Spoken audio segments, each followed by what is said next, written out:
লাল মাটির রুখা সুখা বাঁকুড়ায় একসময় চাষাবাদী কষ্টসাধ্য ছিল।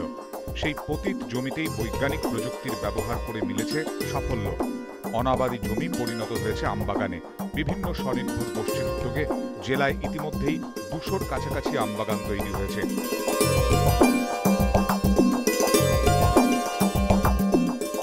রানীবাঁধ, খাতড়া, হিড়বাঁধ, তালডাংরা সহ বিভিন্ন জায়গায় বিপুল পরিমাণে ফলছে আম।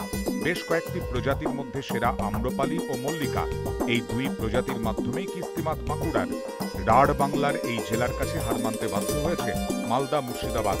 বাজার দখলে জমিদারিত্ব ঘটেছে এই দুই জেলার। অভ্যন্তরীণ ও মধ্যপ্রাচ্যের বাজার দখলের পর এবার বাঁকুড়ার টার্গেট ইউরোপ। ইতিমধ্যে ইতালিতে আম রপ্তানির জন্য আগ্রহ দেখিয়েছে একটি সংস্থা।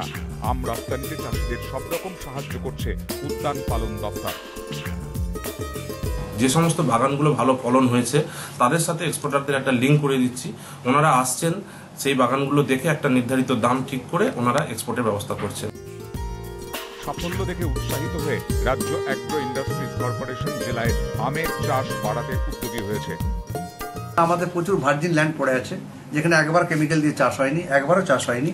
সেই সমস্ত জায়গাগুলোতে আমরা কেমিক্যাল ফ্রি চাষটা আমরা করছি। সুতরাং আমাদের টেস্টিংয়ে সেখানে আমাদের কোনো অসুবিধা নেই। টেস্টিংয়ে 100% আমাদের অর্গানিক আসছে। সেই জায়গাগুলোকে আমরা প্রথমে বেছে নিয়েছি।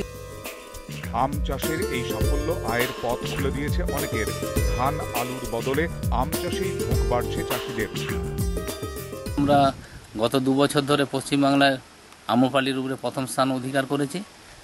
আর এই স্বাদের জন্যেই আর আমাদের আমের খুব চাহিদা হয়ে গেছে। ফলের রাজাই এখন বাঁকুড়ার চাষিদের মুখে হাসি ফোটাচ্ছে। অদূর ভবিষ্যতে জেলার কৃষি নির্ভর অর্থনীতি চাঙ্গা হবে আশা জেলা প্রশাসনের। মৃত্যুঞ্জয় দাসের রিপোর্ট, ইটিভি নিউজ বাংলা।